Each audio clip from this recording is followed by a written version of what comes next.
Morning kalapatids. Ito, tanggalin natin itong mga mga stock breeder ko dito. Ito yung si Japan line. Sa apat na pasingsing sa labas ng nito, bloodline nito is Japan line. Ito na po yung natira. Tapos yung isa ay umabot po siya ng flip-flop. Pero hanggang ngayon hindi na po siya nakauwi. So ito lang yung mga survivor natin, dalawa po ito. Si 0375 saka si 329 guys. Ito yung first drop ko ng first lap ng 100 km si Series Derby. Na ang speed niya po ay 1,529 po. Tapos pang 140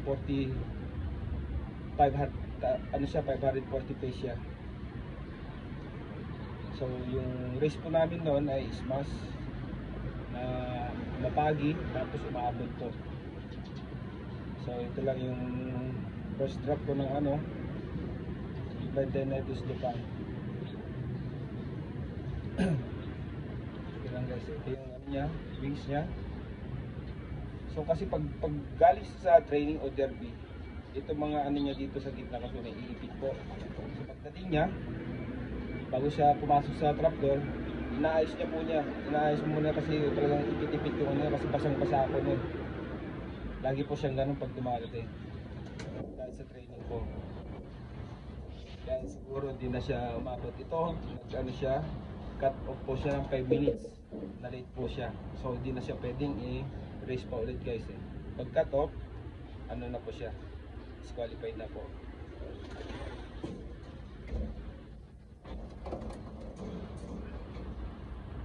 Ayo guys, yung speed niya is first clacker ko sa 13 birds, 11 po yung nag-clock sa akin. So ito yung speed niya, 1,529. Ito guys, 540 pace siya.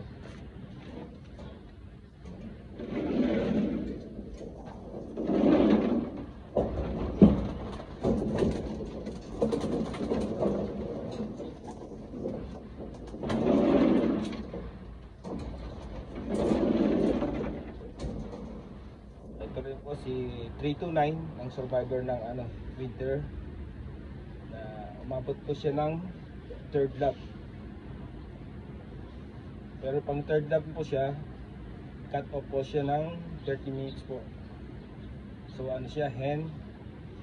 Ang bloodline niya is Arden.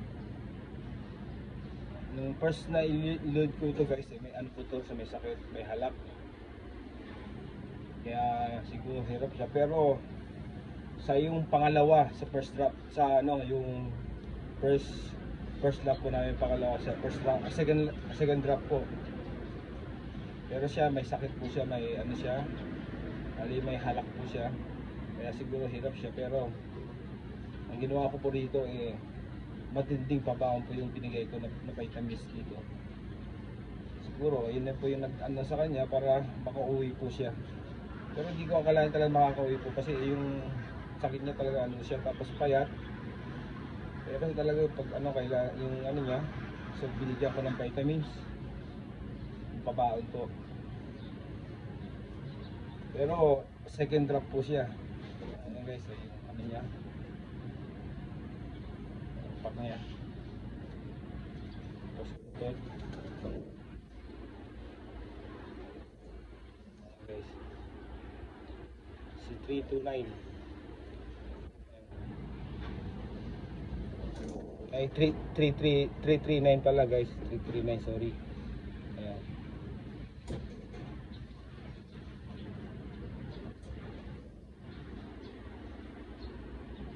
Ayan, tama, po siya second. Tapos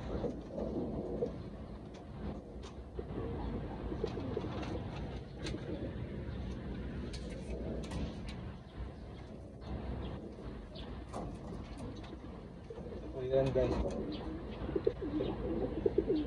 ring number 339. Tapos ang speed niya 1,552.460 guys. Tapos pang 64 pace siya, second lap.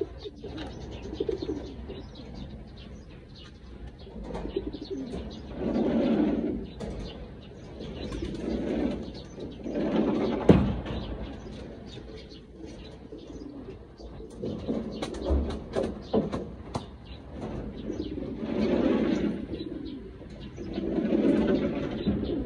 ilagay na natin sa ano to, sa stock breeder.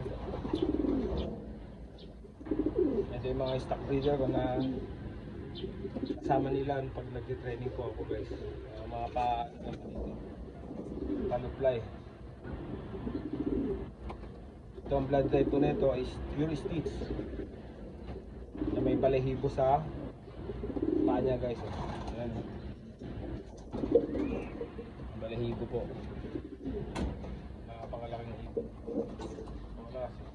Ayan po yung ano niya. Face niya. So, mata niya. Pangaganda yung mata nito guys.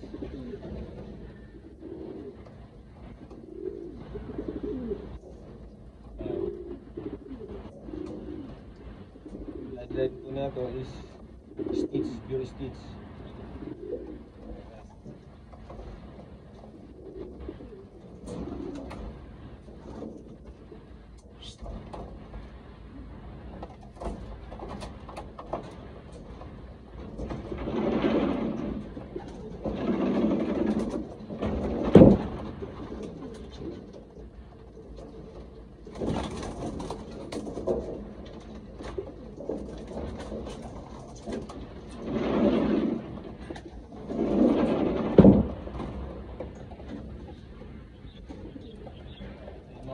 Kapatid ng puti ko. Ayan.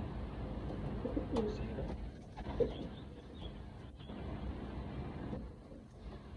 Wala sila may ano to, may stick kasi sa pinakadulo. Kakaiwalay po yan.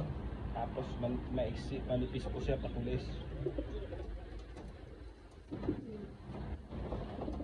Tingnan yung mata niya guys sa ano, sa kabila. Ayan. Meron siyang ano yan eh, parang mansa. Ayan. Ito yung bloodline na ito is Arden.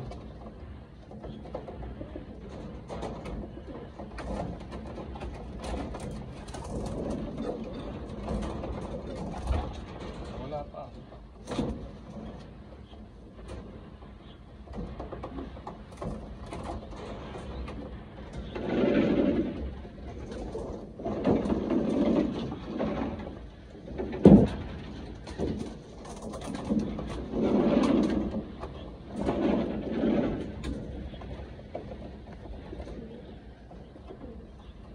Yung bloodline niya ito is ano din, Arden. So magkakapatid po yan. Ayan guys. Mga ways sila para parehas lang. Ito ay cap. Ayan. Ayan guys.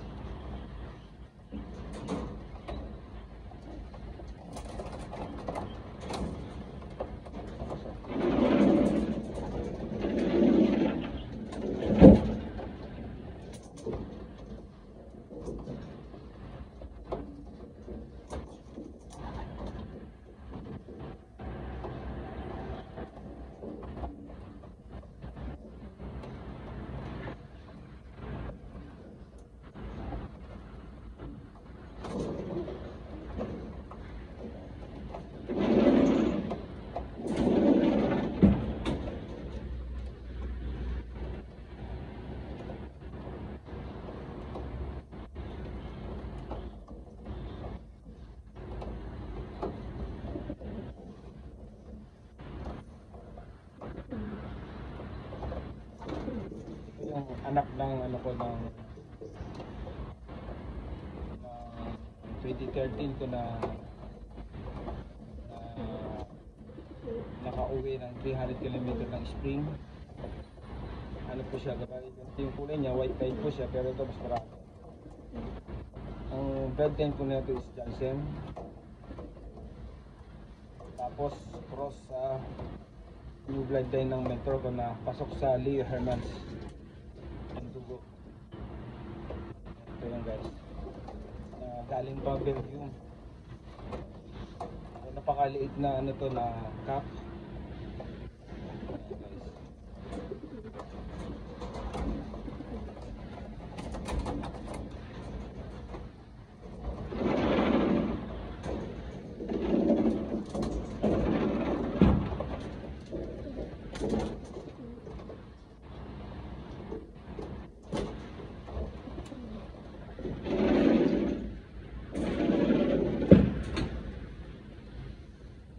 ito yun guys, Jansen cross sa new bloodline, napasok dun sa ano to na may dugo siyang Leo Hermans. So napakalaking ano to, napakalaking hen, hindi maganda, sobrang laki kasi yung magulang na ito ay napakalaking ibon. Medyo na medium size to eh. Ano siya, yung tatay niya is ano siya, black check na mga old bloodline ng mentor ko na ayun din yung mga matinding ibon to dito na talagang nakakauwi po siya, hindi po nawawala po, kaya ayan yung dumami na ibon ko guys. Kahit sa training, kahit sa derby, kahit cut off po sila, umuwi talaga, deferred po sila lagi. Yung magulang po na ito, ang tatay po na ito is nilalaban po siya ng ano 2020.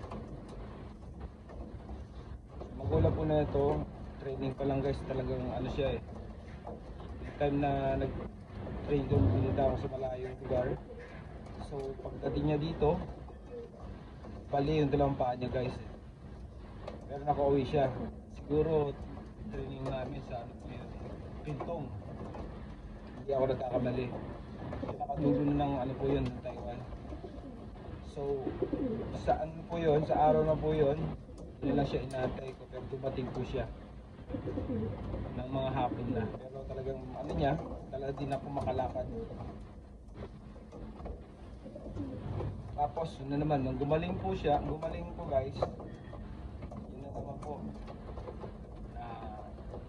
nadali na, disgrasya na naman. Pero kahit gabi na guys, talaga dumating siya mga 6:30. Siya na lang inaantay ko ulit. Ngayon biglang may dumating yung magulang po nito. So i-breed ko po to dun sa mga ibon ng mentor ko na mga new bloodline niya. Ito yung lumabas, pero sobrang laki, hindi maganda sa ano to eh, sa derby. Pakpak na yan, ano lang po guys eh, pero pwede natin ipares sa maliit na cup. Yun lang guys, thank you. So yan na sila, ilalagay na natin sa stock breeder. Yan guys, bye.